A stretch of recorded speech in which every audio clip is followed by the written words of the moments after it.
Bonjour à toutes et à tous et bienvenue dans cette nouvelle ressource pour vous parler de la réussite de l'intégration de l'apprenti pendant sa période d'essai. Pour parler de cette période d'essai en contrat d'apprentissage, vous voyez bien qu'on l'a mis entre guillemets, il y a un certain nombre de précisions à vous apporter. C'est avant tout une période probatoire des 45 premiers jours de présence effective en entreprise, consécutif ou non, et on va revenir sur ces précisions. L'employeur et l'apprenti peuvent rompre le contrat sans motif ni préavis pendant ces 45 premiers jours. Et cette période probatoire ne peut pas excéder 45 jours. Alors pourquoi faire cette différence entre période d'essai et période probatoire? Période d'essai, quand vous recevez un nouveau salarié dans votre entreprise, c'est une durée normale. On va dire c'est 2 mois. Et donc forcément, votre employeur, il passe ces 2 mois complets dès le début dans l'entreprise. La différence avec un apprenti, c'est qu'il pourrait commencer par exemple par une période de formation importante ou avoir une alternance importante.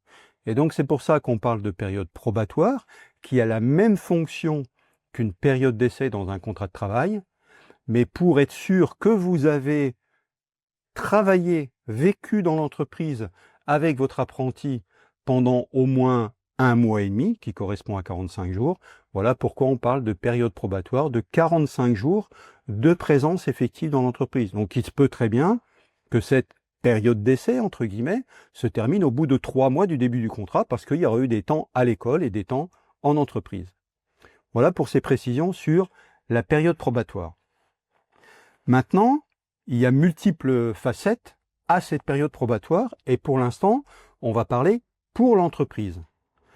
Du côté de l'employeur, ou donc de vous, maître d'apprentissage, il faut s'assurer que l'apprenti dispose des compétences nécessaires pour le poste, on va y revenir, et identifier toute incompatibilité potentielle qui pourrait nuire à la collaboration future.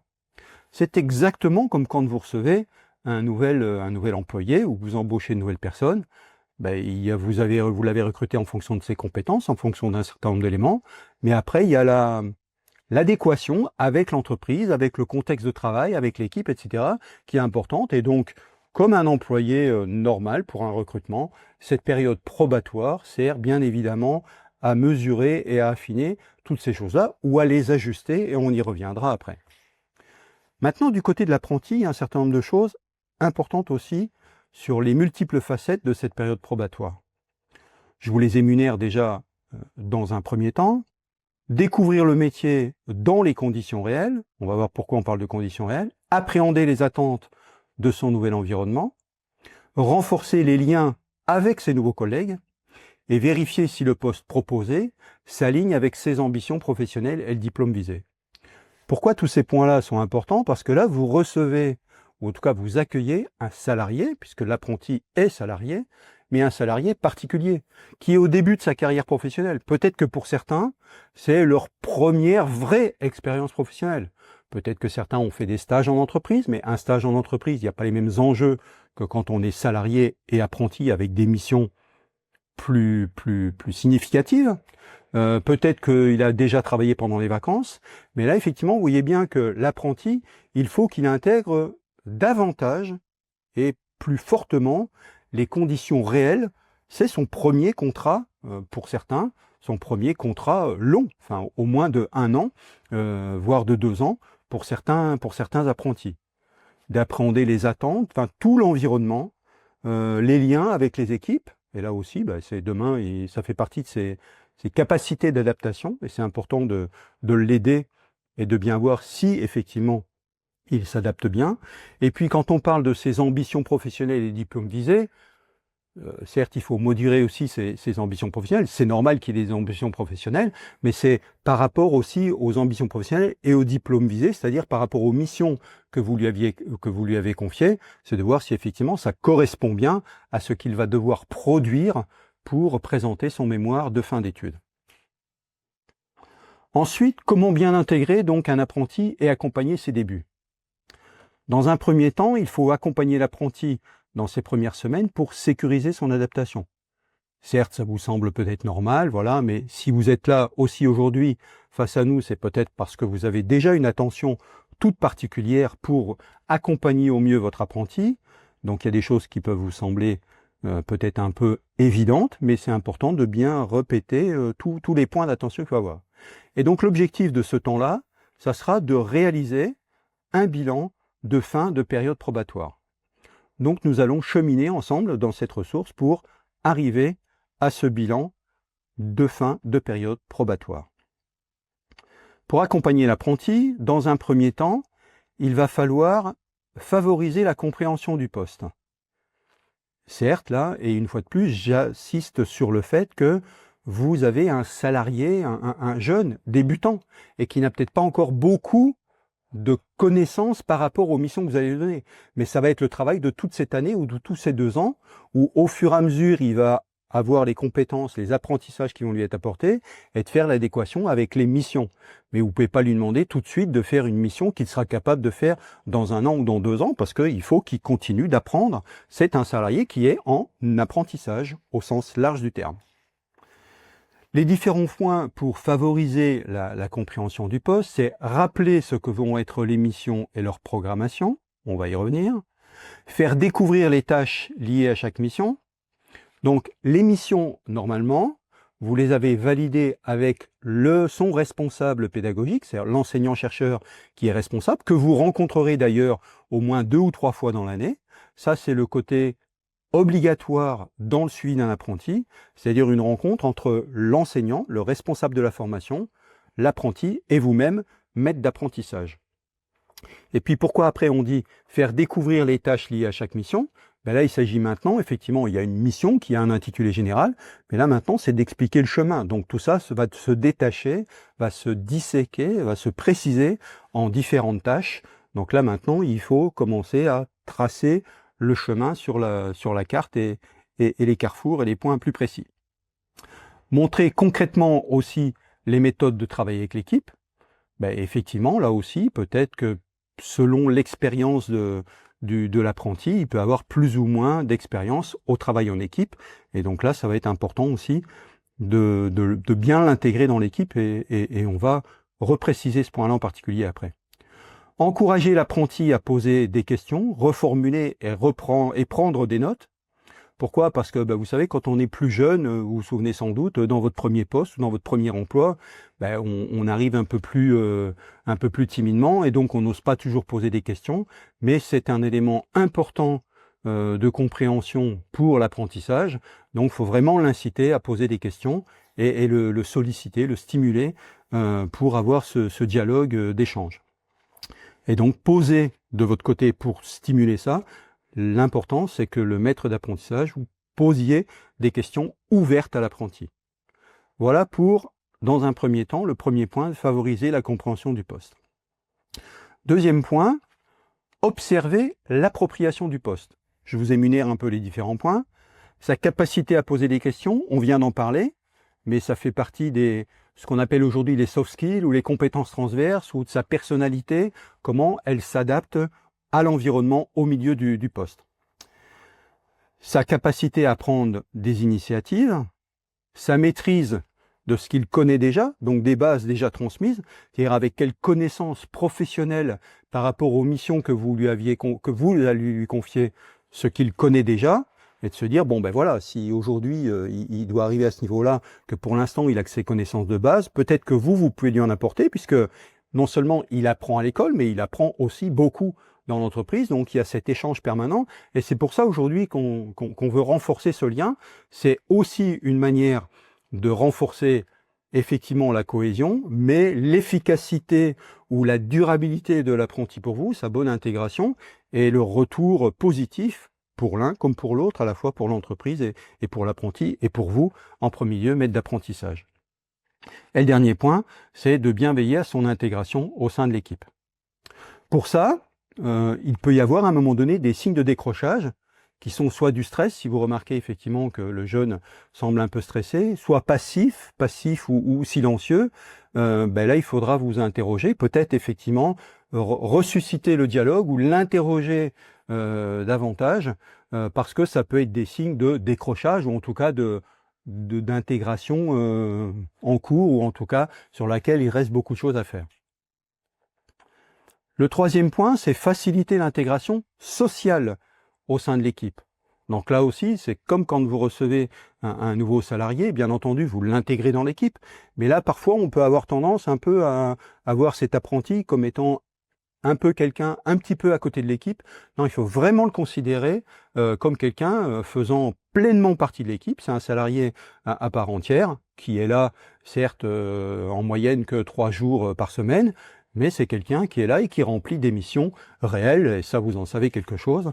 Donc, c'est important de travailler cette intégration sociale au sein de l'équipe. Pour ça, quelques petites astuces, mais que vous connaissez sans doute déjà, c'est de faire participer l'apprenti à des réunions d'équipe pour découvrir les échanges professionnels au quotidien. Là aussi, de temps en temps, il faut l'utiliser un peu ou susciter sa force de proposition ou sa réaction dans des réunions d'équipe, et puis le présenter à l'ensemble des personnes de son périmètre dans lequel il travaille dans l'entreprise.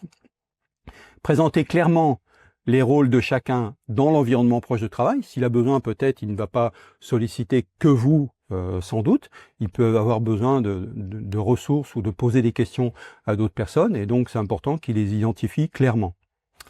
Et le troisième point, c'est d'encourager les collègues à l'intégrer dans les pauses ou les repas ou les activités formelles. Parfois, on parle un peu de manière caricaturale de la machine à café, mais de temps en temps, voilà, c'est sympathique, et surtout au moment des repas ou des pauses de midi, ou d'autres temps informels qui peuvent exister dans l'entreprise. Donc, de bien veiller, effectivement. C'est un élément de réussite autant pour vous que pour lui, et pour la durabilité de votre coopération. Maintenant, il va falloir, on en vient à ce point de réaliser un bilan en fin de période probatoire. Donc ça va se matérialiser comment? Par un entretien individuel avec l'apprenti pour confirmer ou non la poursuite du contrat. Alors là, évidemment, on le pose de manière, dans la plupart des cas, de manière très exceptionnelle. Il peut y avoir une rupture pendant cette période d'essai, mais rassurez-vous, c'est comme quand vous intégrez une fois de plus un nouveau salarié. Il vous est sûrement arrivé de dire à certaines personnes, bon, on va pas poursuivre parce que la mayonnaise ou la sauce ne prend pas, comme on dit parfois de manière un peu caricaturale, mais voilà. Mais la plupart du temps, effectivement, ça se passe bien. Par contre, il faut prendre le temps de réfléchir et de s'ajuster.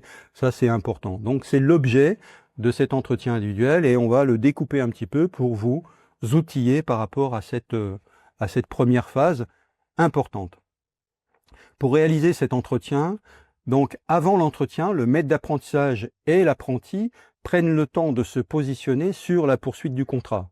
Ça ne veut pas dire que tout de suite, si vraiment il y avait quelque chose qui faisait que c'était pas possible, sans doute que vous ne seriez pas arrivé à cet entretien en fin de période probatoire. Vous auriez peut-être arrêté avant, et d'un commun accord, voilà, comme ça peut parfois arriver. Donc c'est surtout se dire que de prendre le temps de réfléchir, vous avez échangé régulièrement, mais de se dire, voilà, de s'être préparé cet entretien. Dire qu'est-ce qui va bien, qu'est-ce qui va moins bien, quelles sont les pistes de progrès, etc. Donc c'est surtout l'idée, c'est d'avoir pris le temps de bien préparer et de bien réfléchir, d'un côté comme de l'autre, côté apprenti comme maître d'apprentissage. C'est-à-dire qu'est-ce qu'on va poser sur la table comme piste de réflexion, comme débrief pour cet entretien. Les 45 premiers jours, justement, servent à cette réflexion. Durant cette période d'essai, on le rappelle ou on le précise en tout cas avec d'autres éléments, le contrat peut être rompu librement, sans motif ni préavis. Donc, comme dans une période d'essai un peu traditionnelle, il faut dire sans entrer dans les détails juridiques ou des subtilités.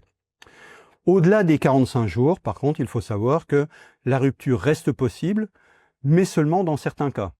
Donc là, le législateur, comme dans toute la législation du travail, borde un certain nombre de choses. Ces conditions sont les suivantes, c'est si ça doit arrêter, c'est d'un accord mutuel. Voilà, tout simplement. Si l'étudiant ou l'apprenti a obtenu son diplôme, mais ça c'est vraiment en fin de contrat, et de toute façon là il y a une condition particulière, c'est qu'il devra donner au moins 1 mois de préavis. Ceci dit, dans 98% des cas, j'ai envie de dire, aujourd'hui, tout le monde va jusqu'au bout du contrat. Exceptionnellement, je sais pas, un contrat peut durer du 1er septembre à fin août, le diplôme arrive en fin juillet ou mi-juillet, et parfois il y a même des diplômes qui arrivent plus tard. Donc voilà, dans certains cas, le législateur a prévu cette condition, mais c'est quand même relativement exceptionnel. Faute grave, comme pour tout employé normal, inaptitude, pareil. Et puis une qui est particulière effectivement à un apprenti, c'est si pour des raisons diverses et bizarres, l'apprenti a été exclu définitivement du centre de formation. Ça veut dire qu'il n'aura plus de formation, donc il n'y a plus lieu. De fait, ça crée la rupture du contrat de travail. Mais là, effectivement, de toute façon, si cela devait arriver, il y aura des échanges entre le CFA ou le responsable du diplôme et vous-même, entreprise ou maître d'apprentissage plus particulièrement. Pour réaliser un bilan de fin de période probatoire, ce qui peut être intéressant, c'est, vous êtes sans doute familiarisé peut-être avec cet acronyme de rapport d'étonnement, qui est un outil pour préparer le bilan. Donc le maître d'apprentissage peut proposer à l'apprenti de rédiger un rapport d'étonnement quelques jours avant le rendez-vous du bilan. C'est pas un devoir que vous lui demandez et qui est obligatoire ou pas obligatoire. Ça fait partie simplement des bonnes pratiques et de formaliser cette bonne réflexion. Et si vous entretenez effectivement un dialogue permanent avec l'apprenti en lui expliquant que quand on parle de rapport d'étonnement, souvent, si vous l'avez déjà entendu dans d'autres contextes, quand on intègre une nouvelle personne dans une entreprise, on lui dit « Tiens, ça serait bien qu'en fin de période d'essai, dans 1 mois ou dans 2 mois, on prenne un temps d'échange pour nous dire finalement ce qui s'est bien passé, ce qui s'est pas bien passé, ce qui doit étonner. » Et l'avantage de ce rapport d'étonnement, c'est que ça permet d'utiliser quelqu'un qui a un regard neuf dans l'entreprise, peut-être de révéler un certain nombre de choses, ou peut-être de souligner, ou c'est un process aussi qualité, un process d'amélioration continue. Donc effectivement, faut être prêt à ce dialogue, qui est un dialogue parfois étonnant.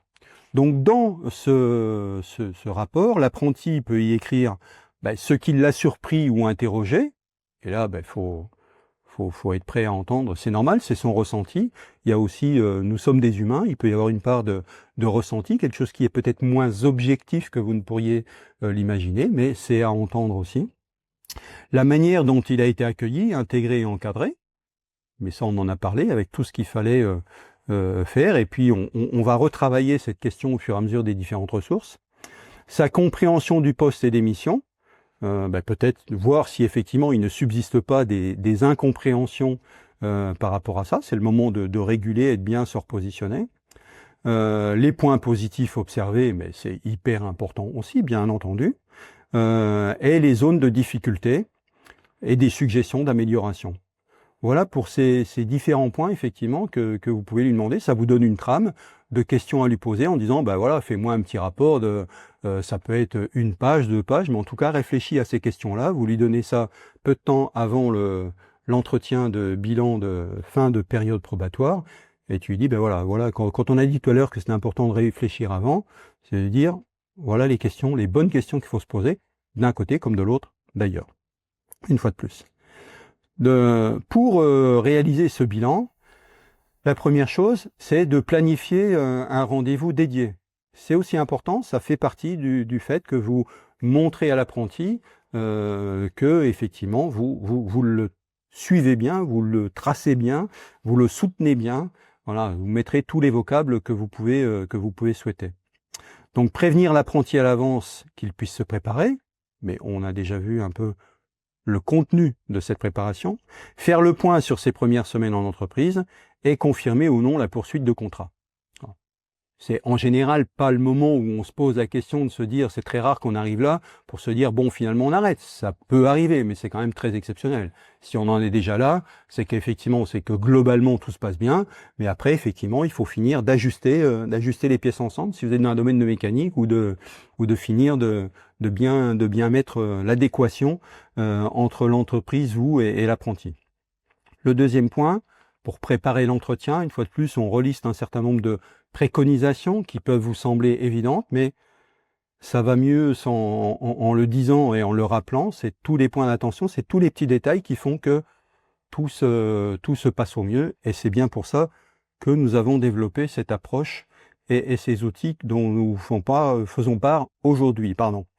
Donc préparer l'entretien, identifier les points positifs de l'intégration de l'apprenti, repérer les premières difficultés éventuelles, et observer la façon dont il a pris ses marques dans l'équipe et l'environnement. Ça, c'est votre préparation de votre côté et ce que vous allez effectivement partager avec l'apprenti. Donc créer un climat de confiance, favoriser l'écoute active et encourager l'apprenti à s'exprimer. Ça, on l'a déjà dit depuis le début, mais c'est important de le solliciter dans son expression. Et on reparlera aussi un peu plus loin de l'écoute active. On vous donnera quelques outils. Vous avez peut-être sans doute déjà entendu parler de cette technique. Mais voilà, aussi, ça fera partie des outils qu'on mettra dans la boîte à outils. La réalisation de ce bilan de fin de période d'essai. Donc la conduite de l'entretien peut se passer un peu en 4 grandes phases. La première, c'est de s'appuyer sur une trame d'entretien et revenir sur les premières tâches confiées. C'est les éléments qu'on vous a donnés tout à l'heure en parlant, entre autres, du rapport d'étonnement. Le deuxième point, vous allez exprimer un ressenti global sans en faire un jugement définitif. Parfois, effectivement, ça peut être un peu délicat de souligner certaines choses, mais voilà, ça fait partie du management, avec effectivement un plus jeune. Ensuite, c'est de proposer des pistes d'amélioration et d'ajustement, et puis d'avoir ce dialogue effectivement d'échange constructif, et puis de prendre un deuxième temps effectivement pour que l'apprenti puisse s'exprimer et échanger. Donc voilà, donc on a préparé, vous faites part de vos conclusions, de vos observations, vous proposez des pistes d'amélioration, et là maintenant, effectivement, dans ce cadre d'écoute active et de sollicitation et d'échange, pour effectivement être constructif, on demande à l'apprenti de réagir par rapport à ce qui a été dit. Donc, une fois qu'on en est à cette phase, il va falloir formuler une décision partagée de soit, effectivement, si la poursuite est confirmée, ou si la poursuite n'est pas envisagée, mais comme je vous l'ai dit, dans 80, presque 100% des cas, on n'a pas de statistiques, on a plus des statistiques de temps en temps, exceptionnellement de contrats qui pourraient arriver en rupture après, mais c'est souvent des conditions d'environnement qui changent, des conditions sociales, il y a plein d'autres conditions. Mais en général, quand on est à la fin, au bilan de cette fin de période d'essai ou période probatoire, on est là pour se dire quels sont les ajustements, et on est plutôt dans la confirmation de la poursuite pour le contrat d'apprentissage. Dernier point, ce qui peut être important, c'est que tout cet échange que vous venez d'avoir avec lui, c'est d'en faire un compte-rendu, donc de rédiger une synthèse de bilan, et puis un compte-rendu écrit pour formaliser le bilan. Alors il y a deux choses sur lesquelles on travaille. Aujourd'hui, le lien, nous, qu'on essaye de renforcer, c'est le lien maître d'apprentissage-apprenti, parce que vous échangez au quotidien pratiquement, ou en tout cas toutes les semaines, vous échangez en permanence. Par contre, il y a un autre type de suivi, qui est un suivi plus obligatoire dans la réglementation du contrat d'apprentissage, c'est les rencontres avec l'enseignant responsable du diplôme ou l'enseignant-chercheur, vous, maître d'apprentissage, et l'apprenti. Donc des rendez-vous tripartites. Ces rendez-vous tripartites, il y en a 3 globalement qui sont obligatoires selon les choix. En tout cas 2 à minima obligatoires, c'est celui en fin de période probatoire et un en fin de formation, enfin en fin d'année de formation. Et puis on préconise souvent d'en avoir 1 ou 2 pendant l'année. Donc ça, ce sont des échanges tripartites qui sont obligatoires. Et donc c'est pour ça que ensuite, quand vous aurez fait votre bilan en tête-à-tête, en binôme avec l'apprenti, que l'on marque effectivement que vous pouvez intégrer le bilan de l'entretien au livret de suivi de l'apprenti. Le livret de suivi de l'apprenti est tenu par le responsable de la formation et vous pouvez le transmettre au CFA ou au responsable pédagogique justement via ce livret de suivi de l'apprenti. Voilà pour cette partie d'intégration. En tout cas, nous vous souhaitons une bonne continuation et à bientôt pour la suite des ressources.